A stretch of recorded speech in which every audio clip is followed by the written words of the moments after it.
महत्वाची, पण मरेच तोर विश्वास ठेवा, ज्यानं पोट दिलं ना भाकरी सुद्धा तोच देतोच, फक्त नियम पाळता.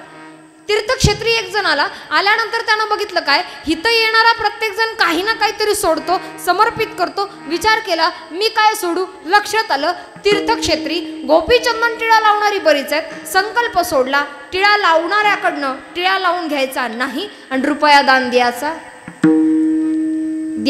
नाही म्हणलं का लई येतंय चटकन. हे म्हणलं द्यायचंच नाही. तितक्यात कुठून तरी टिळेवाला बाबा आला, चढदिशी कपाळाला टिळा लावून दिला, म्हण दादा रुपया. आता काय रुपया, टिळा तर लावायचा नव्हता, रुपया दान द्यायचा नव्हता. बाबा खिशात चिल्लरच नाही. भक्त निवासाच्या खोलीवर या, मग बघू. याला वाटलं बाबा काळाची येतेच, पण बाबानं गाशाच गुंडाळ्या पिशीत ठुला, याच्याच माग चाल. कुठं देतो रुपया, येतो तुझ्या माग. बाबा गावाकडे या ना, शाल श्रीफळ देतो, सत्कार करतो, पाहुणचार करतो, रुपया पण देऊन टाकतो. बाबा म्हणलं गावचा पत्ता काढ.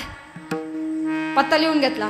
8 दिवसानंतर घराच्या गच्चीवर श्रीमंत कॉफी पीत बसलेला. टिळेवाल्याला चालत येताना पाहिलं, झरझर खाली चालत यावं. मुलाला आवाज दिला, बाळा दारात जर कुणी आलं काही मागायला लागलं तर सांग तुझा बाप लई आजारी आहे आणि कुणालाच भेटणार.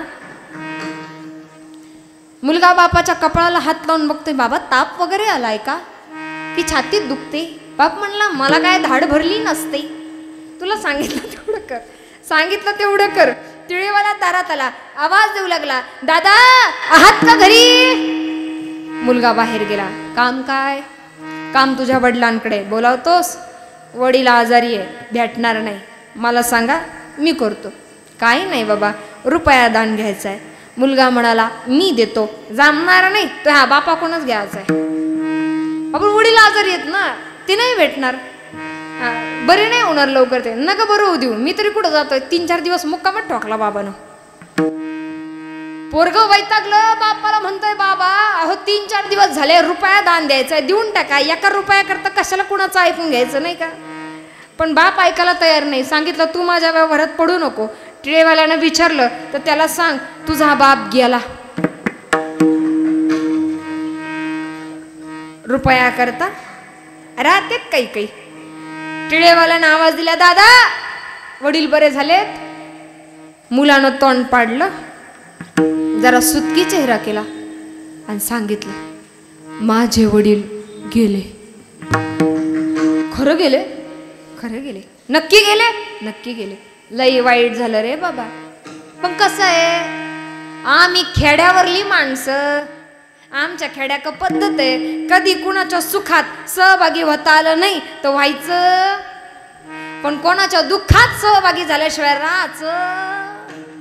मग एवढा आलोच होतो तर तुझ्या बापाला पेटूनच जातो. पोरग धावत आतमध्ये गेलं, बापाला म्हणतोय बाबा ते तुम्हाला पोहोचवायचंच म्हणतेत, कसं करू. ते म्हणले जाय गावात आणि आण भजनी गोळा करून. मग काय आता भजनी मंडळ गोळा झालं, इकडं हान भजन सुरू. श्रीमंताला कडक पाण्याने अंघोळ झाली, चटके तर बसतेत पण डोळा उघडावत बाबा समोर रुपया. म्हणून चटके सहन केले. अंगात नवीन वस्त्र नेसवली, तिरडीवर झोपवलं, पायाचे दोन्ही अंगठे बांधले, कानात नाकात कापूस टाकून झाला, तोंडात तुळशीपत्र ठेवलं. घरातल्या मंडळींनी दर्शन घेतलं. आता भात शिजवणारे, वारा घालणारे, पाणी घालणारे, नातेवाईक, आप्तेष्ट, गावकरी सगळे निघाले. गावाची प्रदक्षिणा झाली, नगर प्रदक्षिणा झाली, विसावा झाला. शेवटची विश्रांती झाली, स्मशानभूमीत आणलं. काष्ट रचले गेले, तिरडीवरनं उचललं, काष्टावरती ठेवलं. बहिणीनं भावाच्या पाठीला हात लावला, मडकं 3दा फिरवलं. मडकं फोडून झालं, मुखात पाणी टाकून झालं. पाहता काय उरकलं, उरकलं. पोरग बापाच्या कानापाशी गेलं आणि बापाला म्हणतोय बाबा सगळं आवरलं, आता फक्त पेटवायचंय. आता जर उठले नाही तर हाकनाक रुपया करता जाताल बा. पोरानं सांगितलं आणि बापानं तोंडातलं तुळशीपत्र सारलं, पेटीव अग्नी डाव दिला, चिता धडधड करत पेटायला लागली, शरीराचा अंगाचा दाह होऊ लागला. शेवटी भगवान परमात्माला दया आली. टिळेवाल्यानं सांगितलं, ए बाबा तो हा रुपया सुटला. येड जळत्या सरणावर उठून बसलं, पाय मग कसा पठ्ठ्या उठला. बाकीच्यांची पळता भुई थोडी झाली, ती गोष्ट वेगळी. ऐका, सांगण्याचा दृष्टांत सिद्धांत हा आहे. हा, विनोदाचा भाग सोडा, दृष्टांत सोडा, सांगण्याचा सिद्धांत इतकाच आहे. नेम करा, नियम करा, कुठलेही असू देत, मुळात ते वारकरी असावेत. आणि जीव जाण्याची वेळ आली तरी चालेल, पण सुटता कामा नाही.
पांडुरंगी दृढ भाव. प्राण जाण्याची वेळ आली तरी चालेल, मात्र त्या ठिकाणी भगवंता तुझ्यावरचा विश्वास सुटणार नाही. आणि मुळात विश्वास त्याच्यावरच. जगाच्या बाजारामध्ये माणसांवर विश्वास ठेवाल तर हे दगा देतील. कातडी ना तिच्यावर सुरकुत्या पडतात, नाही तर दगा तरी देते. जगाच्या प्रेमात पडाल तर डिप्रेशनमध्ये जाल, माझ्या देवाच्या प्रेमात पडा, सगळ्या डिप्रेशन मधनं बाहेर याल. एवढा गोड आहे.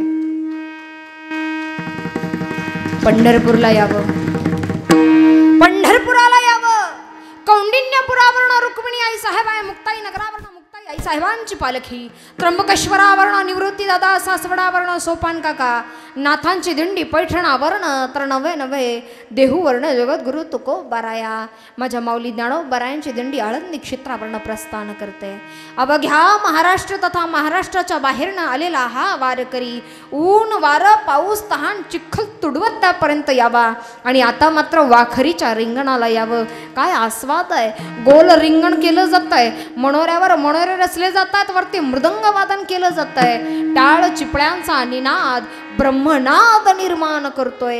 एकमेकांचं वय पद पैसा प्रतिष्ठा सगळं काही विसरून एकमेकांच्या पाया पडलं जात आहे. नवे नवे आषाढी एकादशीला पंढरपूरला जाऊन पांडुरंगाला नाही बघता आलं तरी जमतंय, पण दशमीच्या दिवशी संत भेटी करता जरूर यावं, कारण ती संतांची वारी आहे. मानाच्या पालख्या एका पाठोपाठ उभ्या राहत आहेत. सगळ्यात पुढे नामदेवराया घेण्याकरता आलेत आदिशक्ती मुक्ताबाई, संत जनाबाई, संत सखूबाई, नरहरी महाराज, गोरोबा काका, सावता महाराज, त्या ठिकाणी असणारे श्री चांगदेव, निवृत्ती दादा, सोपन काका, नाथ बाबा, तुकोबाराया आणि सगळ्यात शेवटी माऊली ज्ञानोबाराया. भार जास्त आहे म्हणून ज्ञानोबाराया सगळ्यात शेवटी उभे राहतात. माऊली ज्ञानोबारायांच्या चोपदाराकडनं दंड उंच झाला की सगळ्या मानाच्या पालख्या पंढरपुराच्या दिशेनं प्रस्थान करतात. वाखरीवरनं पुन्हा संत भेट झाल्यावर वारकरी संप्रदायामध्ये कीर्तनकारापेक्षा जास्त महत्त्व विनेकऱ्याला आणि चोपदाराला आहे. कीर्तनकारापेक्षा दोन महत्व नाही का या दोन व्यक्तींना. म्हणून विनेकऱ्याच्या पायाखाली सुद्धा सेपरेट आसन असावं आणि चोपदार सुद्धा प्रत्येक गावात असावेत. असतातच सगळीकडे, असं काही नाही आता, कारण आपल्याकडे सगळ्यात जास्त चेष्ट सुद्धा लोकांना हेच कळत नाही. वारकरी संप्रदायात कीर्तनकाराला जेवढं महत्व नाही तेवढं या दोन व्यक्तींना. चोपदाराकडनं दंड उंच झाला. मानाच्या पालख्या पंढरपुरात आल्यात. पांडुरंगाला बघायचं वाटतं तेवढं सोपं नाही. गोपाळपुऱ्यातनं उभे राहिलात. 84 लक्ष योनींचा फेरा पूर्ण केलात. आता अंतर थोडं राहिलंय. याला येऊन त्याला पाहता आलं नाही तर परत पहिल्यापासून सुरुवात आहे. आता पहिल्यापासून नको, अंतर थोडं राहिलंय. समोर दिसतील चोखोबराया, डोकं टेकवा, दर्शन घ्या, पुढे निघा. समोर येईल नामदेव पायरीवर नतमस्तक व्हा, पुढे निघा. गणाधीश जो ईश सर्व गुणांचा, दर्शन घेतलं पुढे निघालात. गणपती बाप्पांचं दर्शन झालं. आता पांडुरंगादिही ज्यांचं दर्शन त्या संत कान्हो पात्रेचं दर्शन घेतलं पुढे निघालात. गरुड खांबाचं आलिंगन झालं नाही तर त्या पांडुरंगाचं दर्शन तरी ते कसलं, म्हणून गरुड खांबाचं आलिंगन झालं. आता पांडुरंगाच्या दर्शनाला निघायचं. मंदिराच्या गाभाऱ्यात, पंढरपूरच्या मंदिराच्या गाभाऱ्याच्या समोर त्या प्रवेशद्वाराशी तुम्ही सगळे उभे आहात. एक पाऊल आत टाका, मंदिरात गाभाऱ्यात प्रवेश करा. उंच घुमट आता नजरेला दिसून येईल, कारण मंदिराचं नवं बांधकाम आहे. आत शिरलात, सिक्युरिटी गार्ड उभी आहे, गर्दी प्रचंड आहे. पांडुरंगाच्या चरणावरती मस्तक टेकून त्याच्या मुखाकडे बघत नाही, तेच सिक्युरिटी गार्ड पुढे ढकलून देते. तुमचं आमचं सुद्धा आता ढकलणं होईल, पण ते होण्याच्या आत त्याला बघायचं आहे. गर्दी प्रचंड आहे. दर्शनाची वेळ जवळ येत चालली आहे. तोपर्यंत जगाचा मालक नजरेला दिसू लागलाय. विटेवरती उभा आहे, कटेवरती हात आहे, डोक्यावरती राजमुकुट आहे, गळ्यामध्ये कंठीहार आहे, गळ्यामध्ये वैजंतीमाळा रोळतायत, नवे कानामध्ये मकराकार कुंडल आहे. पिवळा पितांबर धारण केलेला आहे पांडुरंगानं. हातात सुंदर भरभरी पंचा शेला शोभायमान आहे. पायात सोन्याचे तोडे, हातात सोन्याचे कडे, सोन्या नानानं अलंकृत आहे. मस्तकावरती गोपी चंदन ठिळा नाकापर्यंत रेखीव आहे. मधोमध बुक्क्याचं बोट आहे, त्यावर सुंदर तुलसीपत्र रेखाटलेलं आहे. विटेवरती उभा असणारा कटेवरती हात ठेवून पांडुरंग परमात्मा तुमचीच वाट बघतोय. चरणावरती डोकं टेकवा आणि दर्शन घ्या समोर उभ्या असलेल्या श्री विठ्ठलाचं. मनाला असं वाटावं की बस इथून आता माघारी जाणं नाही. आता दृष्टी पुढे ऐसा चितूर आहे, जो मी तुझं पाहे. विटेवरचं ते लावण्य बघतच राहावं आणि तो मिळावा याच्याकरता तर उभा जन्म आमचा खटाटोप चाललेला आहे. आणि तरी सुद्धा नाही जमत, नाही घडत कधी कधी. मग अशा वेळेला काय करावं महाराज? मग एकच करावं, सरळ संतांजवळ जावं आणि त्यांच्याजवळ मांडावं. ते त्याहूनही अधिक कठीण पडतं. देव होता आलं नाही होऊ नका, संत होता आलं नाही होऊ नका, पण कमीत कमी माणूस तरी व्हाल अशी अपेक्षा आहे. सध्याचं युग बघताना माणसं एवढी विचित्र वागतात. एक लक्षात ठेवा, आपलं आहे ते आपल्यालाच भोगावं लागतं, दुसऱ्याला दोष देण्यात अर्थ नाही. इथे बसलेला प्रत्येक पुरुष कोण्याही तुम्ही जातीचे असा, कोण्याही धर्माचे असा, तुमचं वय कितीही असू देत, पण तुमच्या शेजारी जर एखादी स्त्री येऊन उभी राहिली आणि त्या स्त्रीला तुमच्या शेजारी येऊन उभं राहिल्यानंतर सुद्धा सुरक्षित वाटत असेल तर तुम्ही पुरुष म्हणून जन्माला आल्याचं सार्थक झालं. नवरात्री खऱ्या अर्थानं तिथं साजरी होते. नाही होत आलं कृष्ण नाही व्हायचं, पण दुर्योधन तरी बनायचं नाही, एवढं सोपं आहे. परवाचा रंग पिवळा होता, कालचा हिरवा होता आणि आजचा करडा रंग आहे नाही का. नवदुर्गापैकी पहिल्या दिवसाची देवी होती शैलपुत्री, दुसऱ्या दिवशीची देवी होती ब्रह्मचारिणी आणि तिसरं रूप आजचं चंद्रघंटा देवी आहे. अशा पद्धतीने ते स्वरूप आहे, म्हणून ते रंग योजले जातात, बाकी विशेष असं काही नाही. पहिल्या दिवशी पितांबर धारण केलेला आहे. भर दरबारात आणलं गेलं द्रौपदीला आणि आणल्यानंतर मात्र कर्म धर्म आणि ज्ञान कुणीच मदत करत नाही. जिथे धर्म मदत करत नाही, जिथे कर्म मदत करत नाही आणि जिथं ज्ञान मदत करत नाही ना, तिथं भक्ती मदत करते. पती बसलेले आहेत, पती धर्म आहे, पत्नी धर्म आहे, पण धर्म मदतीला नाही आलेला. हाताश होऊन बसलेत, हारलेत, कुठून मदत करणार आहेत. राजर्षी महर्षी आहेत पण मदत करत नाही आहेत. डोळ्यावरती पट्टी बांधून शहाणी माणसं बसून राहिली ना, योग्य वेळेला शहाणा माणूस बोलला नाही तर अनर्थ झाल्याशिवाय राहत नाही. आणि ज्ञानही बोलत नाहीये, कर्मही बोलत नाहीये. वाटलं कुणी नाही तर आपण करू, पदर तोंडात धरला, दातात धरला, नाही मदतीला आलं कर्म सुद्धा. पुरुषी अहंकाराच्या ताकदीपुढं सगळं फिकं पडतं. पदरही निसटला, दातातला पदर निसटला. आता काय करायचं? सरळ हात वर केले आणि सांगितलं, पांडुरंगा कृष्णा काय करायचं ते तू कर. पिवळा पितांबर कैसा गगनी झळकला, गरुडावर बैसोनी माझा कैवारी आला. म्हणून पिवळा रंग कारुण्य रसाचा जो माझ्या पांडुरंगाकडे आहे, श्रीकृष्णाकडे आहे. दुसरा रंग हिरवा भयानक रसाचा, अंधश्रद्धेच्या द्वारातनं आम्हाला श्रद्धेच्या द्वाराकडे नेणारा.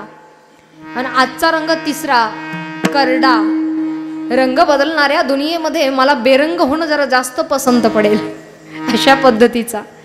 आणि म्हणूनच या सगळ्या रंगांना एक करूयात आणि मोठ्या भक्ती भावनेनं भगवंताचं भजन करूयात. दोन्ही हातानं टाळी आणि मुखाने चिंतन, विठोबा रखुमाई.